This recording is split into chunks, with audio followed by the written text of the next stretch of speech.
அதெல்லாம் நினைச்சு கூட பார்க்க முடியல என்னால. இந்த காஸ்ட் அட்ராசிட்டி அன்னைக்கெல்லாம் எனக்கு தூக்கமே வராது. நின்று துக்கப்பட்டு அழுறதுக்கோ உட்கார்ந்து சந்தோஷப்பட்டு சிரிக்கிறதுக்கோ எல்லாம் அப்படி நேரம் இருக்காது அடித்தட்டு மக்கள்கிட்ட. பொம்பளையா பிறந்துட்டாலே பிறந்த உடனே கல்யாணம் தான் நினைக்கிறாங்க. அந்த அவார்ட் கொடுத்தது அப்புறம் அந்த தருணம் வந்து மறக்க முடியாத ஒரு தருணம். வாசி பாஸ்கர் தான் சொன்னார், இந்த மாதிரி உங்களுக்கு இந்த வருஷம் கொடுக்க போறோம் அப்படின்னு சொல்லிட்டு.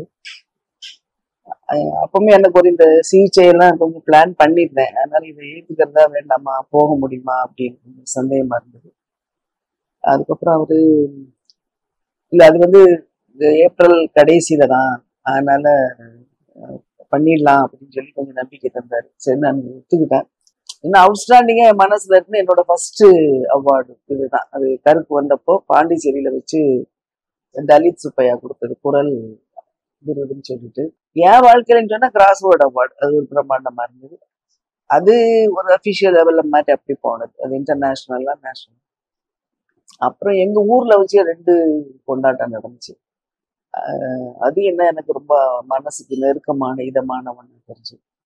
ஏன்னா நம்ம மக்கள்கிட்டே கொண்டு போயிட்டு அதே ஒரு கலாச்சாரத்துல போய் அவங்களோட ஆட்டமும் பாட்டமும், அதாவது அவங்களுக்கே விருது கிடைச்ச மாதிரியான ஒரு உணர்வு. அவங்க வந்து கருக்கு வந்தப்ப என்னை எதிர்த்த கூட்டம் இன்னைக்கு என்னை கொண்டாடுறாங்க அப்படிங்கிறது இன்னொரு பாசிட்டிவான விஷயம். அம்பேத்கருக்கு மாலை போடும்போது எங்க அப்பா அம்மா எல்லாம் உயிரோட இருந்தாங்க. எங்க அம்மா எல்லாம் அதை பார்த்தாங்க. எனக்கு அவங்க பார்த்தது இன்னொரு அதிகப்படியான சந்தோஷம். அம்மா நம்ம பார்த்தாங்க அப்படின்னு சொல்லி. ஃபர்ஸ்ட் இந்த வேர்ச்சொல் விருது வந்து ராஜ் கௌதம் கொடுத்தாங்க மதுரையில. அங்க அந்த விழாவுக்கு நான் போயிருந்தேன். அதுவே எனக்கு ரொம்ப பிரம்மாண்டமா தெரிஞ்சது. அந்த ஆடிட்டோரியம் ஃபுல்லா பேக் பண்ணது எல்லாமே யங்ஸ்டர்ஸ் தான். அது ஒரு எனக்கு அது பெரிய ஹோப்ஃபுல்லா இருக்கும். இளம் தலைமுறையிலிருந்து இதுல எல்லாம் பங்குப்பது. ஃபங்க்ஷன் எடுத்துக்கிட்டீங்கன்னு சொன்னா அதுல கொஞ்சம் கூட ஒரு குறைவில்லை. நல்ல ஒரு bubbling with life and celebration and Joy. அந்த மாதிரி தான் அந்த வேவ் லென்த் ஹோல் பார்ட்டிசிபென்ட் புரிய முடிஞ்சு. அதாவது அந்த அந்த மொமெண்ட் ஆஃப் அந்த மொமெண்ட்ல என்ன ஒரு ஜூபிலேஷன், அட்மோஸ்ட் சந்தோஷம் இல்ல, அது எல்லா மனசுல இருந்தது. நான் வாங்குறேன் அப்படி எனக்கு மட்டும் இல்ல, the whole building was இப்படி அதிர்வுகள்னு சொல்றீங்களா அந்த மாதிரி தான் இருந்தது. Whistling and clapping and shouting, அது டிப்பிக்கல் தலித் கல்ச்சர். அது அதாவது எவ்ரிபடி வாஸ் இமோஷனல். அந்த ஃபீலிங் ஆஃப் ஜாய்ல அதை வந்து நல்லா சென்ஸ் பண்ண முடிஞ்சு எல்லாருமே. அந்த அவார்ட் கொடுத்தது அப்புறம் அந்த தருணம் வந்து மறக்க முடியாத ஒரு தருணம். ஏன் அப்படின்னா சில பேர் நினைப்பாங்க தலித்து கொடுக்குறாங்க, அது அப்படி அந்த மாதிரி இல்லை. அந்த ஒத்த மனநிலை, ஒத்த கருத்து, ஒத்த சிந்தனை, அந்த சமுதாயத்தை ஒரே ஒரு தலித் பார்வையில் பார்க்கிற மக்களோட இருந்து வாங்குறதுல அது வித்தியாசமான ஒரு அனுபவம் தான். போட்டோஸ் கொஞ்சம் பார்த்தேன், எனக்கே தெரியுது என் முகத்துல வந்து அழுகையும் சிரிப்பு சேர்ந்து வந்துருக்குன்னு சொல்லி என்ன பண்ணேன்னு எனக்கு தெரியல. நான் ரொம்ப ரொம்ப எனக்கு இமோஷனல் அன்னைக்கு. அப்ப நான் இருந்தேன் உண்மையில. என்ன பண்ணல தெரியல. நான் ரஞ்சித்ல போகல, எனக்கு வார்த்தையே இல்லை என்ன சொல்லணும்னு அப்படின்னு சொல்லிட்டு போனேன். நிறைய நான் தயார் பண்ணி வச்சேன், என்னால பேசக்கூட முடியல. அந்த மாதிரி சூழல். டைம் கொஞ்சம் ஆக்சுவலா சுகிதா அன்னைக்கு பிறகு இந்த சொன்ன இதுல சொல்லணும்னு நினைச்சேன். சரி ஓகே டைம் ஆகுது அப்படின்னு. அதனால இது ஒரு மறக்க முடியாத அனுபவம் தான்.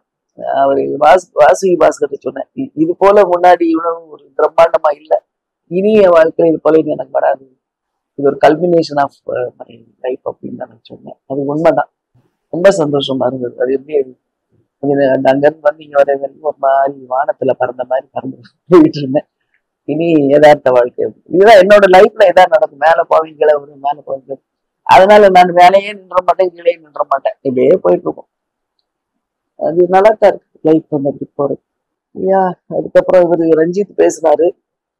அதுல அவரோட என்ன சொல்றது, அவரோட அந்த உடம்புல இருந்து அவ்வளவு ஒரு ஆக்ரோஷமும் ஆவேசமும் ஃபர்ஸ்ட் டைம் பாக்குறேன் அவர்கிட்ட வந்து. அவர் மற்ற நேரங்களை பார்த்து ரொம்ப ஏதோ ஜென்டில் மாதிரி காட்டிட்டே இருப்பாரு. நான் இன்னைக்கு வந்து அவரோட இன்னொரு முகம் அப்படிங்கிற மாதிரி பார்த்தேன். ரொம்ப ரொம்ப ரொம்ப ஒரு கோபமும் என்ன சொல்றது, அவர் ஒரு அர்ப்பணிப்பு ஒன்று, அந்த அர்ப்பணிப்பின் வெளிப்பாடாதான் அந்த கோபம் வந்து பார்த்தேன். அதையும் போட்டு கிளிக்கிறேன். அதையும் பேசுறாங்க, அந்த பொண்ணு பேசுறாங்க, நிறைய கிரிட்டிசம், நிறைய எதிர்பார்க்கறத. பொண்ணுன்னா அப்படி காத்து கிடக்குற மாதிரி இருக்கு. அந்த உடனே அதை பிடிச்சு நார கிழிச்சு அப்படி அப்படி அப்படி பேசிடுன்றது. இது மட்டும் இல்ல, இந்த இப்ப உள்ள உலகத்துல அப்படித்தான் இருக்கு. ஏதாவது ஒண்ணு கிடைக்காத அதை வந்து உண்மையை சொன்னா பரவாயில்ல, அப்படி இல்லை. அது எதாவது பண்ணி பண்ணி ஏதாவது ஒரு சென்சிட்டிவ் இஷ்யூ வாக்கிடுவோம், இதனால நம்ம பணம் கிடைக்காதா புகழ் கிடைக்காதா அப்படின்ட்டு நிறைய அலையிறாங்க. நான் இப்ப எல்லாம் சோர்வடைய மாட்டேன். அதாவது ஆரம்பத்துல எனக்கு ரொம்ப கஷ்டமா இருக்கும், அதான் எதிர்கொள்ளவே கஷ்டமா இருக்கும். ஏன்னா இப்ப நீங்க அதாவது இந்த ஒரு சாபக்கேடு என்னன்னா, இந்த நம்ம நாட்டுல இப்போ ஒருத்தவங்களை பார்த்தாங்கன்னா உடனே அவங்க எந்த காஸ்ட் அப்படின்னு கண்டுபிடிக்கிறது தான் எல்லாரும் ரொம்ப மும்முரமா இருப்பாங்க. அது எங்க போனாலுமே நண்பனா பழகுனா கூட நைட்டு எவ்வளவு நேரம் கேட்க முடியாட்டி மறைமுகமா எப்படியாவது கண்டுபிடிக்கணும். அது ஏதோ பெரிய ஒரு வாழ்க்கையில முக்கியமான ஒரு அம்சம் மாதிரி அவங்க நடப்பாங்க. இப்ப என்ன ஆச்சுன்னா, இப்போ என்னைய கேட்டு கேட்டு நானுமே சந்தேகத்தை இவங்க எதா இருப்பாங்க அப்படிங்கிற அளவுக்கு ரொம்ப ரொட்டீன் வே ஆஃப் லைஃப் மாதிரி போயிடுச்சு. யாரை பார்த்தாலும் அந்த பிராண்டு என்னதான் இருக்கலாம் அப்படிங்கிற மாதிரி என்ன பயமா இருக்கு. ஒவ்வொருத்தரும் அவங்க நடந்துக்கிற முறை அப்புறம் கடைசி ரொம்ப இதா இருக்குது. ஆனா அது ஒரு காலகட்டம் வரையில்தான் எனக்கு அந்த பயம் இருந்தது. அதுக்கப்புறம் இது எப்ப எனக்கு அதாவது ரொம்ப எரிச்சலா இருக்கும். படிக்கிற காலத்துல இருந்து இப்படி கேட்கும்போது எனக்கு சொல்ல கஷ்டமா இருக்கும். எதுக்கு கஷ்டமா இருக்குன்னு சொன்னா நம்ம கூட பேச மாட்டாங்க, நம்ம தனிமைப்படுத்தப்படுவோம் அப்படிங்கிற ஒரு இதுலதான் இருந்தேன். அப்படிதான் நடந்தது. சரி சொல்லாம இதை எதுக்கு அப்படி நம்ம கொஞ்சம் அதை வந்து எஸ்கேப் பண்ணி போகணும்னா, கடைசி கண்டுபிடிக்கிறதுல அதான் இத நிறைய கேள்வி வச்சிருக்கிறாங்க. கடைசியில என்ன சொல்லுவாங்கன்னா, நீ இவ்வளோ கேட்டும் நீ சொல்ல மாட்டேங்கன்னா நீ யாருன்னு நாங்க புரிஞ்சுக்கிட்டோம் அப்படிம்பாங்க. எப்படி பார்த்தாலும் கடைசி தெரிஞ்சுக்கிட்டோம்னா யூ ஆர் நோபடி. அது வரையில ஃப்ரெண்டா இருந்தா கூட நீ நோபடிங்கிற மாதிரி ஒரு பிராண்ட் குத்திட்டு போயிடுவாங்க. இது ரொம்ப நாளா நடந்தது எனக்கு. காலேஜ்லயும் சரி இங்கேயும் சரி இந்த மாதிரி எஸ்சி எந்திரிங்க அப்படின்னா கூட எனக்கு ஏதோ எல்லா கிளாஸ் முன்னாடி ஏதோ தப்பு பண்ணிட்ட மாதிரி எந்திரிச்சு நிற்க வேண்டியிருக்கும். அதாவது நான் வந்து எஸ்சி/எஸ்டிங்கிற ஒரே காரணத்துக்காக நான் வந்து கூனி இப்படி நிக்கணுமா அப்படிங்கிறதுலாம் வருத்தமா தான் இருந்தது. அதுக்கப்புறம் எப்போ இதுல இருந்து எனக்கு ஒரு விடுதலை மாதிரினா, நான் டீச்சர் ஆயிட்டேன். டீச்சர் ஆன பிறகு அது கான்வென்ட் ஸ்கூல் தான்.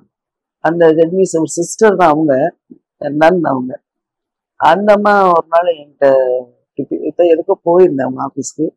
பேசிட்டு இருக்கும்போது அவங்க கேக்குறாங்க நீங்க என்ன காஸ்ட் அப்படின்னு சொல்லி. அப்பதான் எனக்கு ரொம்ப எரிச்சலா வந்தது. இது என்ன இப்படி நம்ம வாழ்நாள் கூட இப்படி துரத்திக்கிட்டே இருப்பாங்க போல. எங்க போனாலும் கேக்குறாங்க, படிக்கும் போதும் கேக்குறாங்க, காலேஜ் படிச்சாலும் கேக்குறாங்க, டீச்சர்னாலும் கேட்க, சிஸ்டர் கூட கேக்குறாங்க அப்படின்ட்டு அந்த ஒரு ஆத்திரமா வந்ததுல நான் என்ன சொன்னேன், அப்போ நான் ஒரு ஹரிஜன் அப்படின்னு சொன்னேன். அப்ப இந்த தலித்துங்கிற வார்த்தை அது வந்து 80கள்ல அது நம்ம அவ்வளவு புழக்கத்துல இல்லை. அப்ப நானு ஹரிஜன் அப்படின்ற உடனே அந்த சிஸ்டரோட முகம் மாறுச்சு.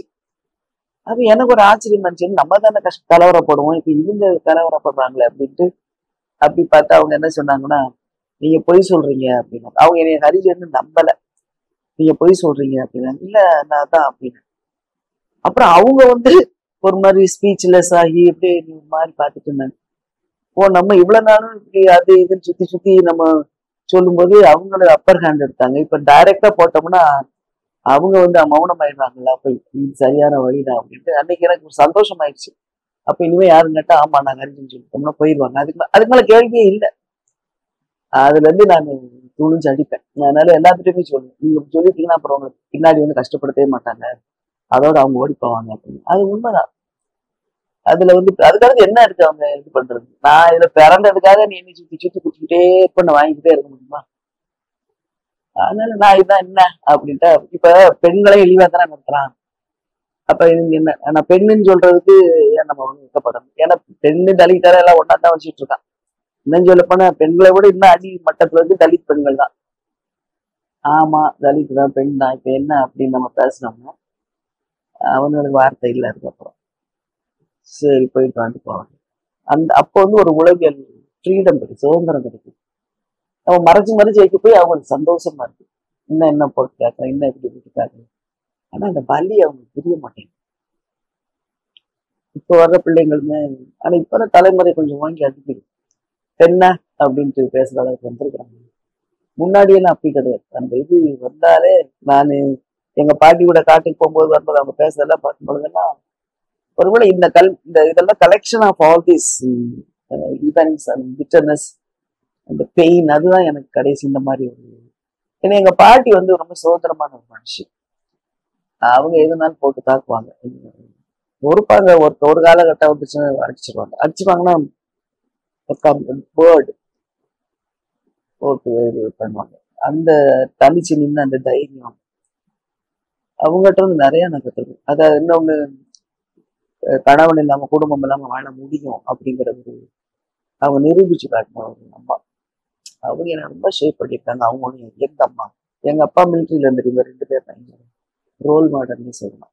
அதான் இந்த மாதிரி கிராஜுவலான ஒரு இது ஆரம்பத்துல எனக்கு கஷ்டமா தான் இருந்தது. இதுக்கப்புறம் நான் கஷ்டப்பட மாட்டேன். இவன் குமுதம் என்னென்ன பிரபலமான மேகசின்ஸ் இன்டர்வியூஸ் எல்லாத்துலயுமே நான் சொல்லிடுவேன். ஓரளவு குமுதத்துல சொன்னது அவங்களுக்கு தெரியுமில்ல நான் பறச்சிதான் அப்படின்னு பெரிய டைட்டில் போட்டு போட்டோம்.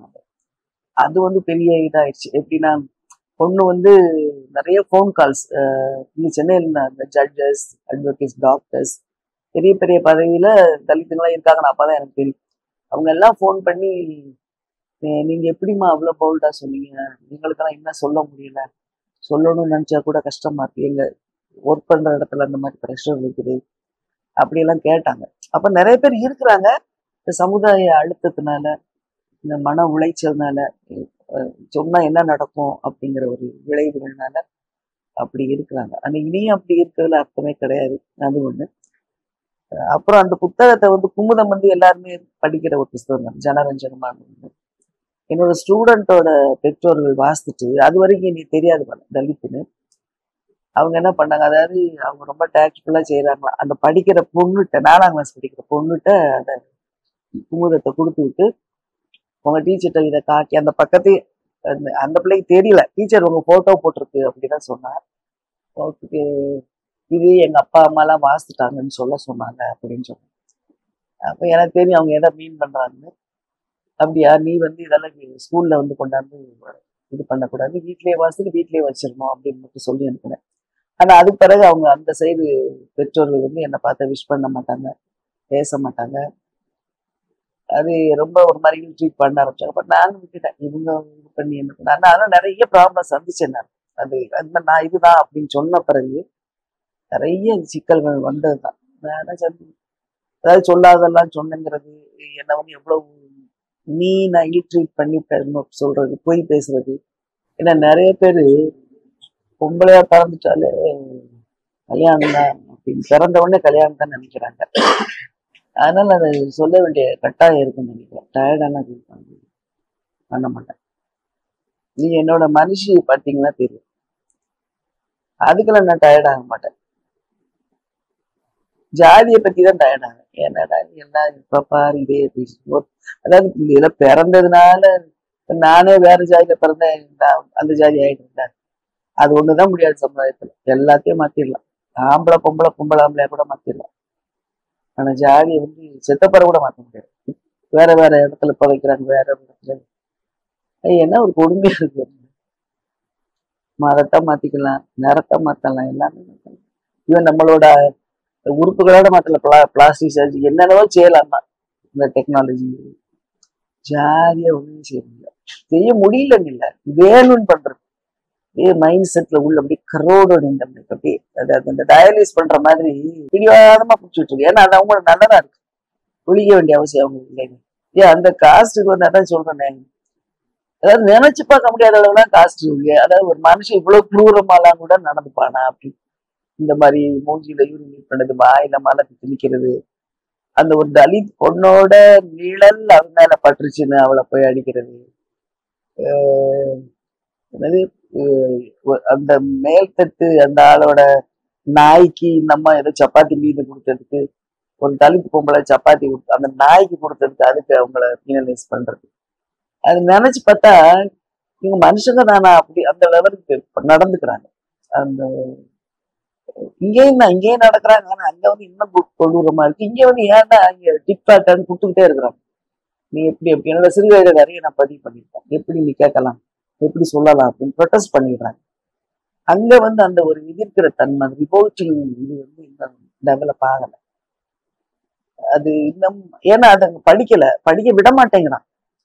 படிச்சுட்டா எங்க எந்திரிச்சிருவாங்க. அதான் அதான் அம்பேத்கர் கற்பி கொண்டு கொண்டு போராடுங்கிறாரு. கற்பி அந்த கல்வி இருந்தா இவனுக்கு இன்னைக்கு ஆடுற ஆட்டம் ஆட மாட்டாங்க. அம்பேத்கர் ஒரு ஆளே போதுங்க. அவரோட எழுத்து, அவரோட வாழ்க்கை ஒன்னே போதும். இவனோட எங்கேயோ கொண்டே போகல. அவரு இந்த அம்பேத்கர் படம் வந்துச்சுல, அவரோட மம்முட்டி நடிச்சு, அது ஒரு கிளிம்ஸ் ஆஃப் இதுதான். ஆனா ரொம்பவே அதை பார்க்கும்போது நல்ல ஒரு தாக்கம் இருந்தது. அது மாதிரி இப்ப உள்ள இளைஞர்கள் மத்தியில அந்த ஒரு இருக்கு, அந்த விழிப்புணர்வு இருக்கு இந்த பகுதியில. அங்க வந்து இன்னமும் ஒரு செத்த மாட்டுக்காக, மாட்டுத்தோலுக்காக, மாட்டுக்கறிக்காக இளைஞர்களை போய் வச்சு தெருவில் வச்சு அட்டி தெரு வச்சு அதெல்லாம் நினைச்சு கூட பார்க்க முடியல என்னால. இந்த காஸ்ட் அட்ராசிட்டி அன்னைக்கெல்லாம் எனக்கு தூக்கமே வராது. ஏதாவது பேப்பர்ல படிச்சுட்டு அந்த மாதிரி பார்க்கவே மாட்டேன். அந்த அளவுக்கு மனுஷங்களாவே நடந்துக்க மாட்டேங்குது. அது இன்னமும் அப்படித்தான் இருக்கா. ரொம்ப வேதனையான விஷயம்தான். எவ்வளவு வருஷத்தை இப்படி எதிர்கொள்றது தெரியல. இப்போ அதாவது இங்க வந்து பாத்தீங்கன்னா சட்டில் வேலை கூட அப்படி பண்ணுவாங்க. இப்போ நான் இப்போ சமீபத்துல எங்களுக்கு ஒரு வயல் இருக்குது, நெல் அறுத்து வச்சிருக்கிறோம். இன்னொருத்த இருக்கு, நான் வந்து நெல் அவனை நான் பக்கத்துல நாங்க விற்கிறதுக்காக வச்சிருக்கோம். அவன்கிட்ட வந்து வாங்குறான் ஒரு வியாபாரி. நானும் கேட்கிறேன், இதை மழை வர்ற மாதிரி கேட்கிறேன். அவன் சொல்லித்தாரான், இது வந்து சுபேதர். எங்க அப்பா வந்து மிலிட்ரியில இருந்தார். சுபேதர் அம்மா சுபேதர்னா அந்த தலைக்கு தெரியும். அதுதான் அப்படி எனக்கு எடுக்கக்கூடாதுங்க. அவங்க நல்லா வாங்காதீங்க அப்படிங்கிறான். என்ன செய்யணும் தெரியல. நானும் இன்னொரு என் தம்பி போய் சின்ன பையன், அவனும் இவனோட சின்ன பையன் தான் உட்காந்துட்டு இருக்கோம். மழை வேற ஆரம்பிச்சிச்சு. எடுக்கவே மாட்டேன்ட்டாங்க யாருமே. அப்புறம் போய்தான் எனக்கு ரொம்ப வருத்தமா இருந்துச்சு. ஒண்ணு தலித்து, இன்னொன்று தனியான ஒரு பொண்ணு, கூட சப்போர்ட்டுக்கு ஆள் இல்லை, பேக் பண்ண ஆள் இல்லை. அது ஒரு சின்ன பையன். அந்த ஏரியால யாருமே இல்லை. நாங்க 2 பேரும் மலைக்குள்ள உட்காந்துருக்கோம். அவங்க மட்டும் இது பண்ணிட்டு போயிட்டாங்க. அப்பதான் எனக்கு ஒரு வெறி வந்துச்சு. இவனுங்களுக்கு முன்னாடி குறைச்ச ரேட்டு வந்தா கூட வித்துறணும் அப்படின்னு சொல்லிட்டு நினைச்சுக்கிட்டேன். லாபம் வேண்டாம், ஒண்ணும் வேண்டாம், வேற இதை வித்துட்டா அவங்களும் வித்தாங்க அப்படிங்கிற பேர் மட்டும் எடுக்காட்டியே நமக்கு. எனக்கு இந்த ஃபீல்டுல தெரியாது, இப்பதான் போயிருக்கிறேன். அப்புறம் மழை வந்து அதெல்லாம் ஓடிட்டு அப்படியே மழையோட மழையாத்தான் நான் அழுகுறேன், அவனும் அழுகுறான். அழுகுறாங்கன்னா என்ன இப்ப கூட இந்த மாதிரி பண்றாங்களே அப்படின்னு சொல்லி. அப்புறம் உட்காந்துட்டே இருந்துட்டு மணி 8 ஆச்சு. அப்புறம் நான் அங்க உட்கார முடியாது தனியா, வேற அவனை மட்டும் தனியா அங்க உட்கார வச்சுட்டு வீட்டுக்கு போனேன். வீட்டுக்கு வீட்டுக்கு வந்து ஒரு 2 கிலோமீட்டர்ஸ் போயிட்டு போனா அதை விட பயங்கரமான இருக்கு. அப்புறம் இன்னொரு பையன்கிட்ட போயிட்டு இன்னொரு இந்த இது மூடுவாங்கல்ல, அது தாட்டுமாங்க, அதை வாங்கி திருப்பி எனக்கு போக முடியாது, ஆட்டோலாம் வராது, 9 மணி ஆச்சு. அப்புறம் அந்த பையன்ட்டே தம்பியை கொண்டு எனக்கு கொடுத்துருன்னு சொல்லி அவன் போய் அப்புறம் நல்லா கவர் பண்ணிட்டு அவனை மட்டும் தம்பிமானை மட்டும் வச்சுட்டு வீட்டுக்கு வந்துட்டேன். ஆனா தூக்கமே இல்லை. எப்படி டிஸ்போஸ் பண்ண போறோம்? ஏன்னா விளைய வைக்கிறது ஒரு கஷ்டம். அதுலயும் ரொம்ப பார்சேட் தண்ணியை விட மாட்டாங்க, ஏரியில அடைச்சி வச்சுட்டு அந்த மாதிரிலாம் நிறைய தடங்கள் வந்தாச்சு கடைசிக்கு. எப்படி விற்கிறது? விற்கலன்னா அப்படியே கிடக்கும். அப்புறம் முளைச்சிருச்சு இதாயிடுச்சுன்னா அது நோ யூஸ் அட்டால், அப்படிதான் போகும். அது தூக்கமே இல்லை. அப்படியே விட்டு காலையில 5 மணில இருந்து போன் பண்றேன். அதாவது எவ்வளவு டெஸ்பரேட்டானா, யாரெல்லாம் போன் நம்பர் வருமோ அவங்க எல்லாம் போன் பண்ணி யாராவது வியாபாரி தெரியுமான்னு கேட்டுட்டு எல்லாருமே தெரியாது, இல்லைன்ட்டாங்க. அதுக்கப்புறம் காலையில உட்காந்துட்டு இருந்தேன். அவனும் போன் பண்ணிட்டேன், தம்பி அதே நான் இருக்கவா போகவா அப்படின்னா. அவன் சாப்பிட்டுருக்க மாட்டான், நைட்டெல்லாம் உட்காந்துட்டு. சரி இந்த நெல்லுக்காக அந்த பையன் என்ன, நீ வீட்டுக்கு போயிடுற அப்படின்னு வீட்டுக்கு போக சொல்லிட்டேன். அது மட்டும் தண்ணி நெல் கிடந்தது. அப்ப தொடர்ந்து நான் போன் பண்ணிட்டே இருந்தேன்.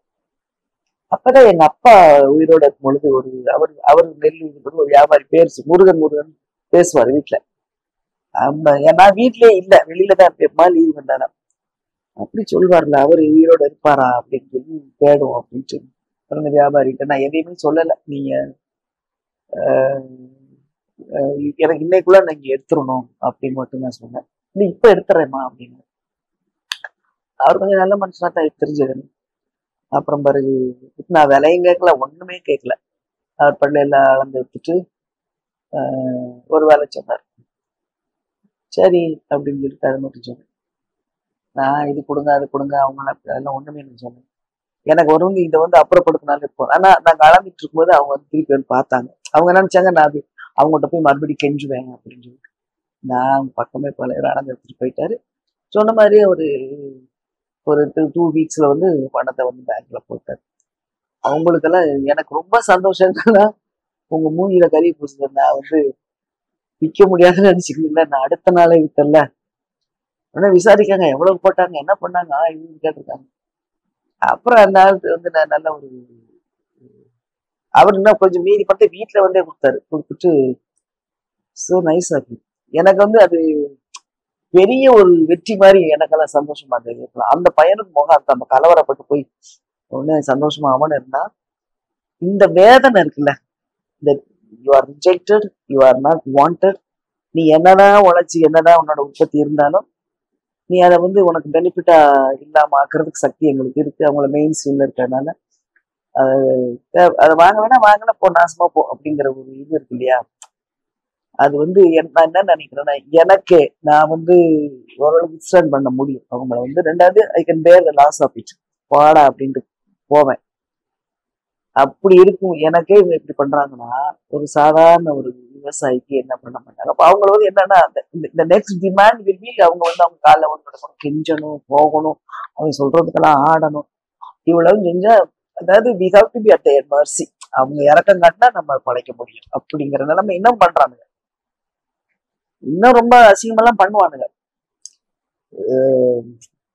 அது எனக்கு ரொம்ப ஸ்ட்ராங்கா பட்டுச்சு. நம்ம நினைக்கிறோம் இப்படி எல்லாம் மாறி மாறி வருது அப்படின்னு. மாறுது, வடிவங்கள் தான் மாறுது. தீண்டாமை, காஸ்ட், அட்ராசிட்டி எல்லாமே இதுதான் மாறுது. அதனால நீங்க சொன்னது எப்படி இதை ஓவர் கம் பண்ணணும். ஓவர் கம் பண்றது அந்தந்த நேரம், சூழ்நிலை, நம்ம மனநிலை எல்லாத்துக்கும் தகுந்த மாதிரி நம்ம எதிர்கொண்டு போக வேண்டியது.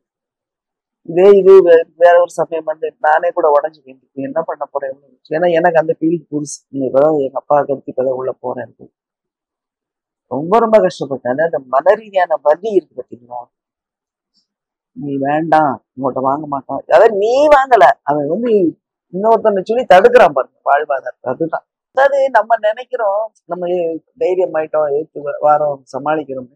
அவன் என்ன நினைக்கிறோம்னா இப்படி இப்படி பண்ணா அவங்க எப்படி எப்படி கீழே தள்ளலாம் அப்படிங்கிறது அவனும் ஒர்க் பண்ணிட்டு தான் இருக்கிறான். அதுதான் நடந்துட்டு இருக்கு. அவனை இரிட்டேட் பண்ணணும் அப்படின்னா ஒண்ணுமே செய்ய வேண்டாம். அவன் வரும்போது ஒரு நாற்காலி எடுத்துட்டு இப்படித்தான் போட்டு கால் மேல கால் உட்காந்துட்டீங்கன்னா போதும். அதை அவனை கோவப்படுத்தும். துண்டு எடுத்து அப்படி உதவி தோல்ல போட்டீங்கன்னா கோவப்படுத்தும். கொடை பிடிக்க தேவையில்லாம வறுமை கொடையை விரிச்சு பிடிச்சிட்டேனால செத்து போவான் அப்படின்னு சொல்லிட்டு சொல்லுவாங்க. அந்த அவ்வளவுதான். சின்ன சின்ன ஜெஸ்டர் தான், தாங்க முடியாது. ஏன்னா இதெல்லாம் அவங்கதான் இந்த ஒரு இது கூட அவங்க எவ்வளவு மட்டமான ஆளுன்னு பாருங்க. அதை யோசிக்க மாட்டேங்கிறான். நம்ம எவ்வளவு அசிங்கமா அப்பத்தனமா நடக்கணும் யோசிக்கிறது இல்லை. அது மாதிரி வார்த்தைகள், சின்ன சின்ன வார்த்தைகள்கிட்டயே இல்லைன்னா ஒரு பார்வை அல்லது ஒரு சின்ன செயல் பகடி பண்றது முக்கியமான ஆயுதம். எப்படி எழுத்து ஒரு ஆயுதம் சொல்றோமோ அது மாதிரி பகடி. அது அந்த ரெண்டாவது டைம்லி காமிக், அந்த டைம்லி ஜோக் இருக்குல்ல, அழகா போடுவாங்க, எல்லாருமே புரியும், சிரிப்பாங்க. அது ஒன்று இருக்கு. அப்ப நம்ம சிரிச்சா அவனுக்கு கோவம் வரும். அது ஒரு சிரிச்சாலே அவன் சாம்பலா போயிடுவான். அப்படி ஒவ்வொரு நுட்பமா பார்த்தோம்னு சொன்னா நம்ம தான் வின்னரு. அவனால எதையுமே தாங்க முடியாது. அவ்வளவு மனதைரியமும் கிடையாது, உடல் தைரியமும் கிடையாது. ஆனா மற்ற அதிகாரங்களை வச்சு காட்டி வச்சிருக்கான். நான் டீச் பண்றதுக்காக பிறந்தவள்னு கிடையாது. நம்ம பிள்ளைகளுக்கு போயிருக்கிறோம், அதன் வழியா பிள்ளைங்களை நம்ம உருவாக்குறோம். இலக்கியமும் டீச்சிங் அந்த மாதிரி அது எனக்கு என்ன மாதிரி தெரியல. அது அப்படி எழுதணும் அப்படின்னு எண்ணம் கூட எனக்கெல்லாம் கிடையாது. ஆனா அந்த பிள்ளைங்களோட பயணிச்சதுல உள்ள நிறைய கதைகள் எழுதியிருக்கோம். அது டீச்சிங் சம்பந்தப்பட்டது கிடையாது. டீச்சிங்கும் இருக்கும். டீச்சிங்னா இந்த ப்ராசஸ் ஆஃப் டீச்சிங் என்ன நடந்துச்சு அவங்களுக்கும் எனக்கும். ரெண்டாவது டீச்சிங்னா பிள்ளைங்க தான் படிக்கிறாங்க கிடையாது, நானும் படிக்கிறேன். பிள்ளைங்கிட்ட இருந்து நிறைய படிக்கலாம். நம்ம எதிர்பாராதெல்லாம் படிக்கலாம். அன்னைக்கு சொன்னாங்க இல்லையா சுடக்குடி கியா கியா குருவி நானே பாட்டு, எல்லாரும் எனக்கு வந்து ஆலமரம் தான் பிடிக்கும்னு சொல்லும்போது அந்த அந்த குருவியோட ரெக்கைய ஒடிச்சது யாருன்னு கேட்கணும். அவனோட தாட் ப்ராசஸே வேறையா இருக்கு. அது ஏன்னா அவன் லைஃப் அனுபவம் அது. அப்படி ஒவ்வொரு பிள்ளைக்கும் ஒரு அனுபவம் இருக்கு. ஒரு தனி உலகம் ஒரு பிள்ளையுமே. அந்த அனுபவத்துல தான் அந்த பிள்ளை நம்ம சொல்றதை ஏற்றுக்கணும். அதுக்கு அது வந்து நம்ம சொல்ற ஒரே பாயிண்ட் சொன்னாலும் 40 பிள்ளைல ஒன்னா அப்படியே பிடிச்சு கொடுக்குறதெல்லாம் நடக்கவே நடக்காது. அந்த பிள்ளையோட ஜாதி, சமூகம், குடும்பம், கலாச்சாரம், அனுபவம், பொருளாதாரம், அரசியல் இதெல்லாம் கலந்து கொண்ட அந்த ஒரு மைண்ட் செட் இருக்குல்ல, அதுல இருந்து தான் கிராஸ் பண்ணும், ஃபில்டர் பண்ணிடும். நான் என்ன சொன்னாலும் அது எடுப்படாது. நான் நீ படி நீ படி நீ படி படின்னு சொன்னாலும் அது வேஸ்ட் தான். அந்த பிள்ளைய நான் வந்து துன்புறுத்துறதா தான் அர்த்தம். ஒரு சின்ன எக்ஸாம்பிள், மேக்ஸ்ல பாத்தீங்கன்னா அடிஷன்ஸ், கூட்டல் கழித்தல் எல்லாம் சாதாரணமா போடுவாங்க. பெருக்கல் கூட கொஞ்சம் வந்துடும், வகுத்தல் வரவே வராது நிறைய பிள்ளைங்களுக்கு வந்து. அது வகுத்தல் கான்செப்டே புரியாது. ஏன்னா அப்ப இருந்து கடன் வாங்கி கடன் வாங்கி கடன் வாங்கி கழித்தல் என்ன கடன் வாங்கி சொல்லுவாங்க. அந்த வகுத்தலை வந்து நான் இவ்வளவு நேரம் நான் கணக்கு டீச்சர் ஆக்சுவலா இங்கிலீஷும் கணக்கு எடுப்பேன். அதை வந்து பகிர்தல்னு சொல்லும் போது பிள்ளைங்களுக்கு வந்து நல்லா புரியுது. கல்லை வச்சு 10 மிட்டாய் வச்சுருங்க, 2 எடுத்துக்கோங்க அப்படின்னா அது 5 பேர் கிடைக்குது அப்படிங்கிறது வந்து, அப்ப நம்ம வந்து அந்த ஒரு மெத்தட் ஆஃப் டீச்சிங் இருக்குல்ல, அது வாழ்க்கையோட சம்பந்தப்படுத்தும் பிள்ளைங்க பிடிச்சிக்கணும். அது அந்த பிள்ளை வாழ்க்கையோட இருந்த என் வாழ்க்கையோட கிடையாது. நான் வந்து ஒரு என்ன சொல்றது, ஒரு தூண்டுகோல் மாதிரிதான் இருக்கணும். அப்படி பாத்தீங்கன்னா ஒவ்வொரு பிள்ளைக்கான நான் 33 வருஷத்துல எவ்வளவு படிச்சிருப்பேன்னு பாருங்க. அந்த எத்தனை பிள்ளை என்கிட்ட வந்துட்டு போயிருக்கும், எத்தனை பிள்ளைகிட்ட நான் எவ்வளவு படிச்சிருந்திருப்பேன். அது வந்து பெரிய ட்ரெமெண்டஸ் இது அந்த டீச்சிங். அது டீச்சிங் வந்து ஒரு வரம் தான்.